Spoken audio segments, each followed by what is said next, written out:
is new AV, so we're still all getting used to it. And I want to mention that Chair Ramos was not able to attend today, so you're stuck with me chairing the meeting. We'll start with the Pledge of Allegiance. I'd like to ask Director Ledesma to lead us in the pledge. I pledge allegiance to the flag of the United States of America and to the republic for which it stands, one nation, under God, indivisible, with liberty and justice for all. Thank you very much. That brings us to item 1A, which is presentations by the public on matters not on the agenda but within the jurisdiction of the agency. We do not have any requests to speak, so I think we'll move on to item 1B, which is a report out on closed session. We did not meet in closed session today. That will bring us to item 1C, which is our monthly year-to-date revenue and expenses. Jen. Good morning, members of the board. I'll be reporting out on the revenue and expenses for the month of December 2019. In Fund 870, the beginning balance was approximately $6.4 million. There was no revenue, and expenses were only $27,000. With the minor expenses, the ending cash position was approximately still $6.4 million. In Fund 871, the starting balance is $1.3 million. There was also no revenue for that fund, and expenses were $659,000, making the ending cash position for Fund 871 approximately $601,000. Looking at the year-to-date position, the combined cash position for all three funds is approximately $9.9 million. As of February 13th, 2020, the agency's combined cash position is approximately $11.2 million. During that time, we did receive our first installment of the assessments, approximately under $2.5 million, and the $89,000 increase was a little over 2%, which was approved by the board previously. And so DWR has approved an advanced funding request for approximately $9.5 million. As of yesterday, we received that. So that concludes my report. Do you have any questions? Any questions? None for me. Great, thank you. Thank you very much. Thank you. All right, that brings us to the consent agenda, and you'll note that we have an amendment to agenda item number 5 at the dais. So with that, do you have any items to pull or questions? I feel like It's all on you. you're Chris. talking to me. I have no questions, and I would move the recommended action. All right, there's a motion for consent. I'll second that. I guess we're all in favor. Say aye. Aye. Yes, since you made the motion, I guess we're good. Yes, aye. All right, thank you. I'm just leaving you in suspense. I with know, two persons. thanks. We gotta make this fun. That brings us to item number 7, which is consideration of year-end financial update for fiscal year 2018-19 and consideration of resolution 20-02-01 approving an operating fund balance and amendments to the WASAFCA operating fund budget for fiscal year 2019-20. Good morning. Good morning.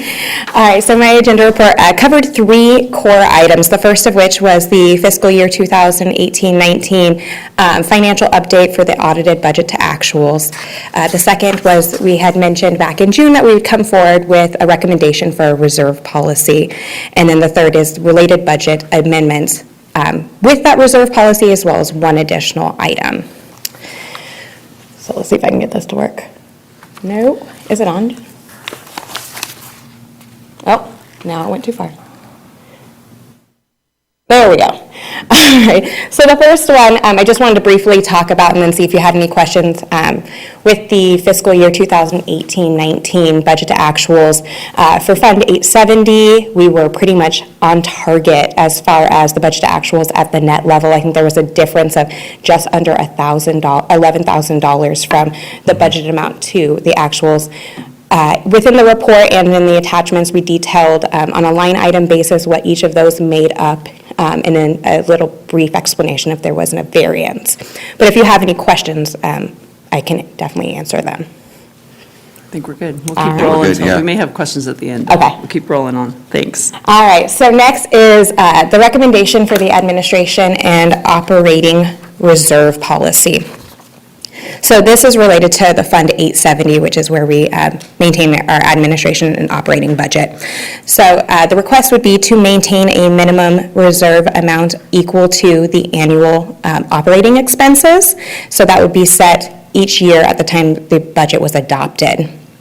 Then, any of the remaining unassigned fund balance in Fund 870 would be transferred to the Capital Improvement Fund, which is Fund 871. The reason why we have made this recommendation is Fund 871 has historically run in a deficit, as so many of our expenditures are reimbursable or still have retention withheld by the state. So there's a couple benefits to doing this. One, it helps create the positive fund balance within the Capital Improvement Fund. And two, it can also serve to fund the local share for a lot of these projects, as well as cover some of those reimbursable expenses that we're waiting on with the state. So wrong way. One more, there we go. So a couple different budget amendments that we are requesting. One is related to the reserve policy, where we'd be moving just over $3 million to the Capital Improvement Fund. The other is an additional transfer of $1.9 million. This is to kind of front load for the September 1st payment. So historically, we have transferred at the time that we make our debt service payment, but it is better to make sure that we set that money aside as the September 1st payment is due, well before we get our first installment of the assessment revenue, which doesn't come until January. So this is making sure that we are setting that aside each year ahead of time to make those debt service payments. And so that's really all I have. If you guys have any questions. Any questions? So, yes, I'm sorry. Okay. Is it my turn? Yes, it's your turn. Thank you, just checking. I don't want to supersede anybody, so. I'll get to, thank you for the presentation and the policy. And I'm going to have to get familiar with these funds and as the new kid on the Absolutely. block. But, so Fund 870, historically, as you pointed out, is sort of ran differently in terms of you're just trying to get it to a point where it's. So Fund 870 is the admin and operating fund. Right. So that is where all the tax assessment revenues come in, and it's what serves to pay the debt service payment, as well as the checks that are cut for to the reclamation districts, and it serves to fund the other operating expenses for running the program. Fund 871, which is the Capital Improvement Fund, that is the one that has historically either been a very low fund balance or potentially Okay. negative, because so many of our projects are on a reimbursable basis. And 870, so Fund 871 the 870 is for operations and administrative, 871 is For capital. for capital improvements? Okay, so back to 870 though, the funds are coming from the assessments? Correct. That's it? Any other? There was a couple other, we get a few contributions. This last year, I think we got about 100,000 in interest earnings, but the bulk, 96% of it is related assessments. to the assessment revenues. So this is correct. where we disperse, okay, I get it now, all right. And I'll find time to come back and sit so I can understand these funds. Absolutely. But this looks fine to me, and the reserve policy seems appropriate, given the scenario you painted, so, thank you. I think it's great to have the reserve policy. I couldn't see any downsides. Are there any things we should be concerned about, or? No, I mean, setting it at 1 year of the annual expenditures, we're part of the teeter plan, so really we should always be getting our assessment revenues, but it's really setting us up for an event. The county changes systems and there's a delay in us receiving our payment. There's some type of disaster or an emergency that would cause a delay. It allows us to make sure that we are still able to, at minimum, meet our debt service payments and continue our status quo operations. Sounds like a great recommendation. Yep. And with that, I'll look for a motion to So moved. move the recommended action. I'll second that. All those in favor? Aye. We're good. All right, Thank you so thank you. much. That brings us to item number 8. Hold on one moment. which is consideration of the Southport Sacramento River Early Implementation Project Supplemental Environmental Impact Report. Thank you. Good morning. Morning, board and public. Brian Brown, Senior Civil Engineer with West Safeco. Here to tell you about the supplemental EIR for the Southport River Improvement Project, Borough Restoration. The supplemental EIR has been completed in compliance with CEQA by GEI Consultants and with West Safeco staff input and review. We had a public meeting on October 8th that was part of the supplemental EIR. And I will highlight some of the points from the public meeting and the presentation that was given. As the board is aware, the full presentation can be seen on page 163 of the agenda packet. So this is the presentation that was given. I'm going to skip through some of the portions of it to highlight the main part. As you guys are already aware about the Southport EIP setback project, the flood risk reduction measures to bring the levee up to standards for the current criteria and the restoration components of it. So we had an environmental impact report for the setback levee. That was certified in August 2014, and a subsequent EIR was prepared for the Barrow 1 site to provide an additional location for sourcing borrow material during project construction. That was certified in April 2016.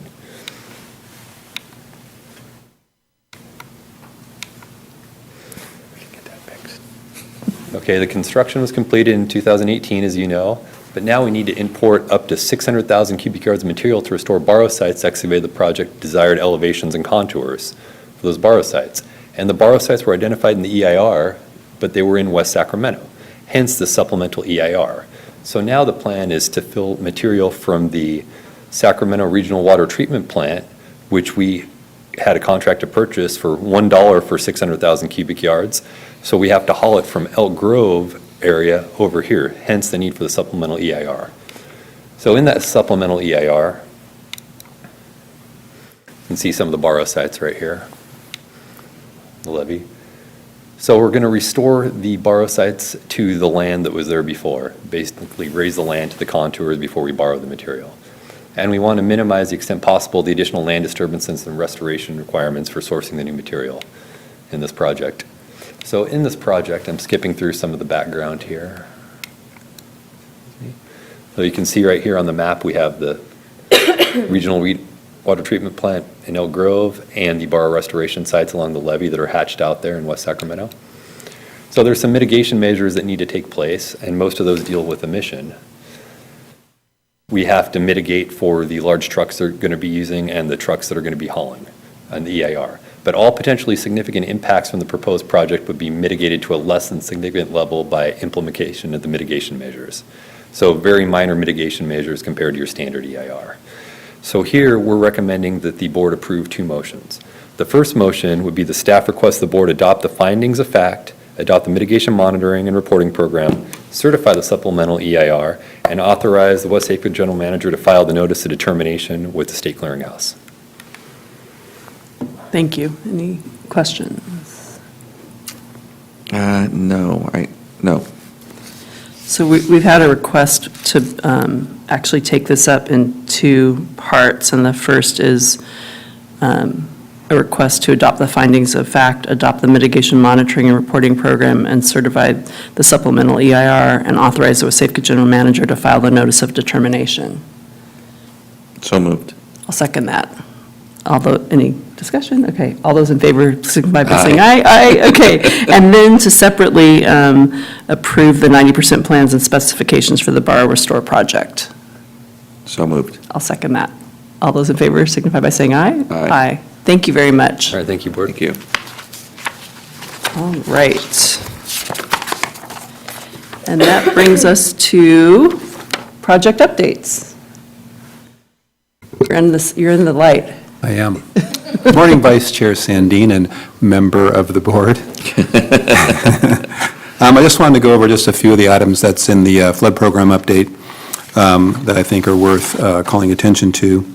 If the board is not aware of our recent award from the Institute for Sustainable Infrastructure, please be aware that we received the platinum rating from the Institute for our Southport project. I mentioned that at the city council meeting last night, and we had a front page article in the News Ledger.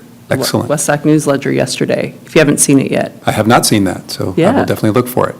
So we believe that we are the first flood project in the nation to receive such a rating, which is, I think, a really good testament to the forward-thinking aspects of this project, with the ecological uplift, the way we worked with Native American tribes and all cultural resources. So we're very proud of the certification. Not to mention that it provides an additional 10% cost share by the state for the total cost of the Southport project, roughly at $170 million. That equates to an additional $17 million in state cost share, so. Well, congratulations. Thanks to you and the team for the work on that. I know that was a heavy lift, but really wonderful. Thank you. Then on to the federal project, some updates that probably are not in your program update. So we have met the 35% design deliverable milestone. We received a number of comments from the Corps, which really are geared towards information they want to see at the 65% design deliverable. So most of the comments are going to be able to close out and sort of punt till that deliverable. And we're working through closing out those comments now while we move towards 65% design. There's a new engineering circular bulletin that was issued last fall, where the Corps is now required to, somewhere between the 35 and 65% design timeframe for projects. They go through a risk-informed design analysis. They bring in what they call a cadre of experts to go through some statistical analysis on levee failure modes, with the eye towards ensuring that risk is adequately reduced, primarily for life safety on the land side of the levee. It is unsure at this time how this process is going to work out. It's being done throughout the district on all the projects that they're currently undertaking. One of the paradigms is this should not impact scope and schedule. That remains to be seen, but as the Corps is gearing up, we're scheduling meetings with all of the local stakeholders and project partners, and I think specifically for us, the cadre has been formed. They're working on the scope and schedule now. We have a meeting with the Corps next Tuesday to kind of work through the lay of the land and how this is going to roll out. So more to come on that, and hopefully it does not impact our schedule, which, if the board is not aware, is very aggressive to complete design by essentially the end of the calendar year and be ready for construction next spring. So that's pretty much it, I think, on the design of the next increment. On the federal budget and advocacy, I believe the board's aware that last week the Corps released both the FY20 work plan, which contained a little over $1 million of additional PED funding for our project, as well as the 21 President's budget request, which included another little over $2 million for our project that would complete PED funding for the Corps. Those two allocations together, now that the 21 budget request, if adopted, if carried through in the 21 appropriations bill, would go into effect once that bill is adopted, hopefully by the end of September of this year. Once those actions are complete, then the Corps has met its financial obligation anyways towards design, and that indicates their commitment to then move to construction. So we will be looking at working with our delegates over the coming months in gearing up for a 21 appropriations bill. I think really two asks that we would have from said appropriations bill. One is that it pluses up the budget for the Army Corps of Engineers so that there will be a work plan in 21. And the second request would be that there are sufficient new starts allocated, and specifically to the flood mission area of the Corps, so that we can compete and hopefully achieve a new start designation with the work plan. So that is the plan. Great. And you'll call on us as needed for Certainly. work? Okay. I think the first foray into DC for us will likely be the cap-to-cap trip that's I'll be on coming up. that. Okay. There's nothing real specific towards our project, but every year that we go, there's always a list of regional projects and what the ask is. So we're in the course of updating our project description for our funding needs moving Great. forward. And then, one other item that I wanted to bring to the board's attention, and there will be some follow-up on this, but the city is looking at letting a contract that was looking at the Pioneer Bluff area and doing some analyses on the levee, both in terms of vegetation, roughness, the hydraulics associated with this segment of the Sacramento River, and in conjunction with the roughness and the vegetation on the banks along there. One of the goals, and I guess this, I should back up, this follows on from a request that the city had made to the Central Valley Flood Protection Board to look at where they might issue a build, no-build line in the Pioneer Bluff area. The initial feedback from the board staff was something on the order of 200 to 300 feet from the levee edge, which from a development standpoint and a growth of that district is problematic, as the board should be aware.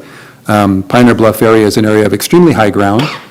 There is no visible levee. It's buried, if you will, theoretically underneath that massive amount of material.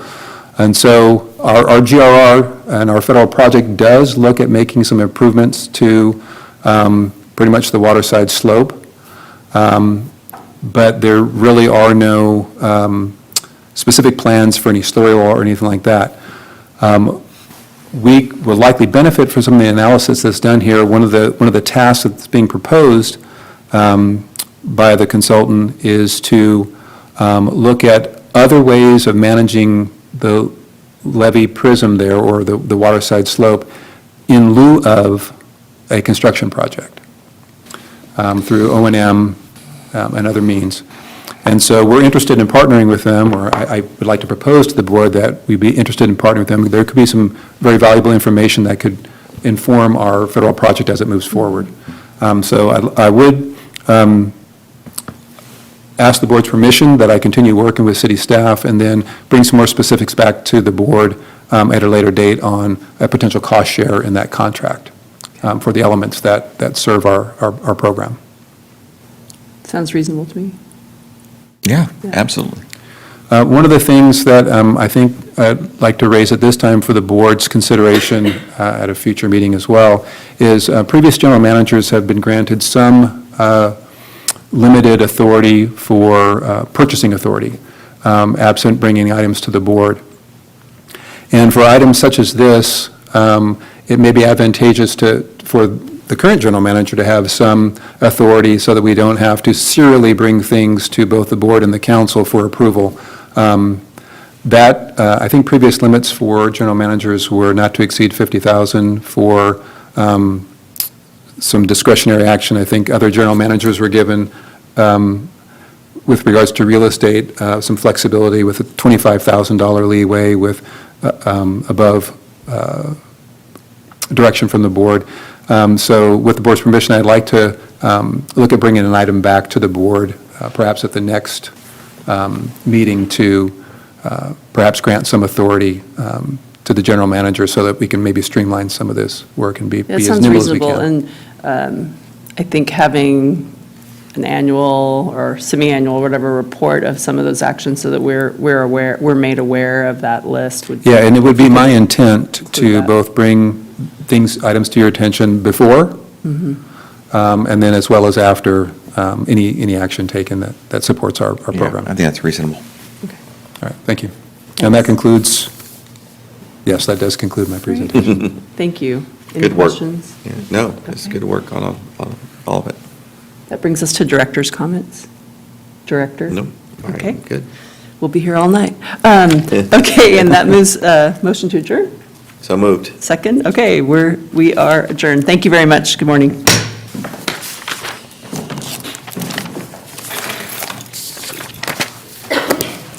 Having fun yet? Every day, Greg. Nope, we're still on the. Thank you. You're welcome, thank you.